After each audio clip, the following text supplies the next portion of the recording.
Assalamualaikum warahmatullahi wabarakatuh. So hari ini kita nak belajar sikit tentang wasi. Wasi ni maksud dia pentadbir lah, pentadbir harta yang kita lantik di dalam wasiat. Sebab tu dia panggil wasi. So maksud dia kalau kata berlaku kematian, wasiat tu dah boleh berjalan sebab dah ada wasi yang dilantik. Tapi wasi ni dia boleh bahagi pada dua pula. Satu wasi individu, satu lagi wasi syarikat amanah. So bila kita tulis wasiat, kita boleh lantik individu. Individu tu termasuklah anak kita atau lawyer. Kan, kalau kita buat dengan lawyer, biasanya kita akan lantik lawyer tu lah jadi wasi. Tapi kalau kita buat dengan syarikat amanah seperti Asalihin Trustee, kita dah dinasihatkan supaya melantik syarikat amanah. So apa beza wasi individu dengan wasi amanah ni, syarikat amanah? Wasi individu dia bergantung pada individu lah. Kalau kata lantik anak kita, dia lah kena uruskan. Tapi dia kena, orang kata dia lah kena bacakan wasiat tu depan waris-waris, tanya dia orang setuju tak setuju. Lepas tu upah peguam lah untuk filekan di mahkamah. Kena ingat lah, wasiat ni dia tak laku di Pejabat Pusaka Kecil. Dia kena pergi dekat mahkamah tinggi sivil. Jadi dia kena filekan di mahkamah. Jangan silap mahkamah pula, pergi mahkamah session, mahkamah rendah tak boleh ataupun pergi mahkamah syariah.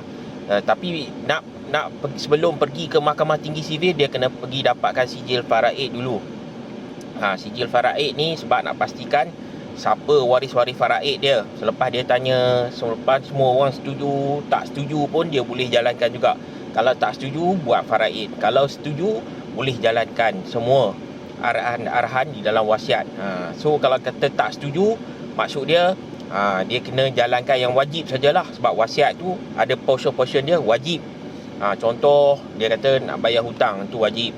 Contoh dia nak bagi 1/3 kepada masjid, dia nak buat wakaf, dia nak buat infak, dia nak bagi pada anak angkat, pada cucu, kan, yang bukan waris faraid, tu wajib bagi. Lepas tolak semua tu, kita kena tengok pula baki harta.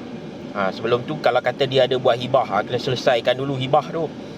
Cuma beza dia dengan syarikat amanah, wasi individu, dia tak ada rekod. Maksud dia tak tertakluk kepada akta amanah. Contoh macam orang yang meninggal dunia tu ada 1 juta dalam akaun. Jadi bila masuk dalam 1 juta dalam akaun, dia akan masuk direct dalam akaun dia, walaupun dia seorang lawyer, walaupun contoh dia nama dia Syahrul and Associate. Peguam Syahrul ni dia akan mewakili keluarga, tapi dia tak masuk dalam Syahrul and Associate ataupun Syahrul and Partners. Dia masuk dalam akaun Syahrul Nizam. Dia akan masuk dalam akaun bank dia. So segedebuk. Gitu juga wasi individu akan masuk segedebuk, baru dia akan takbir harta tu ikut portion. Jadi bila dia dah masuk dalam tu, patutnya dia kena selesaikan dululah yang tadi saya cakap, berapa hutang-hutang apa semua. Lepas tu baru dia bahagikan ikut faraid. Itu tugas seorang wasi lah, kan. Kalau syarikat amanah, dia ada rekod, dia dipantau di bawah orang kata akta amanah. Kalau ada tak puas hati, dia masuk dalam akaun syarikat, kita boleh tengok berapa pembayaran, resit semua akan dikeluarkan. So jadi tak ada masalah kat situ, sebab orang kata telus lah, kan. Kalau individu ni, kalau masuk dalam anak dia hak sulung, kan, kita tak tahu masuk tu apa dalam akaun dia tu berapa. So tak katalah dia nak menipu, kan.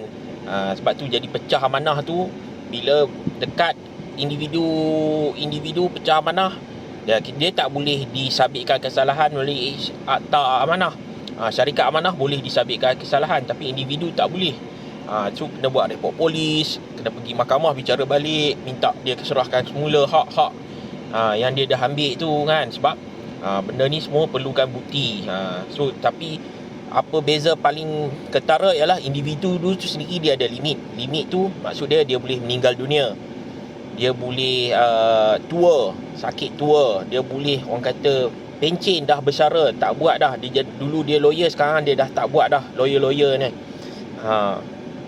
Jadi kalau semua tu dia dah tak buat, wasiat tu tak berjalan lah, sebab individu tu ada hak dia, kan. Tapi syarikat amanah ni, walaupun kita kata pengasas dia meninggal dunia, presiden dia, CEO dia meninggal dunia, dia still akan continue pegang. In case kalau syarikat amanah ditutup pun, dia perlu diambil alih oleh syarikat amanah yang lain.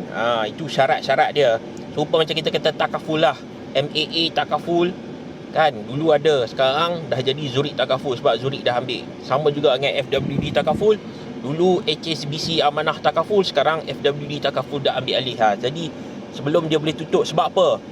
Sebab dia orang adalah pemegang amanah. Dia tak sama macam syarikat insurans. Syarikat insurans ni dia bila-bila masa dia boleh tutup, pasal itu modal dia sendiri, dia bukan pemegang amanah siapa-siapa. Kalau kita ambil syarikat insurans, tiba-tiba ING belah, habislah ING, tak ada lah. Tak ada siapa nak ambil alih kan. Dia tak ada syarat macam tu. Tapi bila pemegang amanah, dia perlu. Jadi syarikat amanah, syarikat takaful, dia dilindungi dari segi dia punya dana lah kan, oleh PIDM. Dan dia punya orang kata rekod-rekod tu perlu diambil alih oleh syarikat-syarikat lain. So terjamin dah dekat situ. Dan lagi satu, asalin trustee, bila kita buat wasiat dengan dia kan, suatu kita dia akan buat daripada A sampai Z. A sampai Z tu maksud dia daripada dapatkan pergi mahkamah tinggi mohon probate, sampai tukar nama dalam geran di pejabat tanah, so dia akan buat sampai habis. So maknanya dia hanya pergi dekat rumah, bacakan wasiat kan, bacakan wasiat, lepas tu dia akan lawyer akan mohon sijil faraid lah dekat Mahkamah Tinggi Syariah, lepas tu terus pergi probate. Kalau kita ada buat hibah ke, kita ada buat perjanjian aset perolehan bersama ke, dia akan jalan sama-sama. So upah dia taklah mahal banyak mana kalau kita compare dengan company lain, sebab dia telus. So 1 juta pertama 1.8%. So upah lawyer mungkin 6,000 kan. So kalau kata dia punya total asset 1 juta, 24,000 je, taklah mahal mana pun. Kalau 500,000 lagi sikit. Dia 9,000 tambah 6,000, 15,000 kan. Ialah orang akan kata kalau pergi pejabat pusaka kecil lagi murah kan, 3,000, 4,000 dah boleh selesai dah. Betul, kalau pergi pusaka kecil memang dia boleh murah, tapi dia tak boleh lah nak ikut arahan dalam wasiat. Sebab pusaka kecil dia tak terima arahan dalam wasiat. So kalau nak masukkan juga arahan dalam wasiat kan, dia akan tanya dulu. Biasanya pejabat pusaka kecil ni dia akan tanya, nak ikut wasiat ke nak ikut faraid. Tapi kalau kata semua waris setuju nak ikut dalam wasiat, dia boleh buat. Tapi dia tak boleh duty stamp tu tetap kena bayar lah kan. Sebab faraid tak perlu bayar duty stamp, perlu bayar RM10 je. Wasiat sama juga, arahan dalam wasiat tak perlu bayar duty stamp, perlu bayar RM10 je. Tapi bila kita nak buat ikut sama rata, contoh kan, kita kena bayar duty stamp lah kan. Kata ada 5 ekar nak bagi 5 orang, so 5 ni kena bayar duty stamp terhadap 5 ekar tanah tu lah, sebab nak terbitkan geran masing-masing. Tapi kalau ikut wasiat RM10 je. So kedua, benda ni melibatkan pelantikan wasi. Kalau dah meninggal tak lantik wasi, dia jadi cacah mereba. Masing-masing nak berebut jawatan. Kita tahulah sebab apa.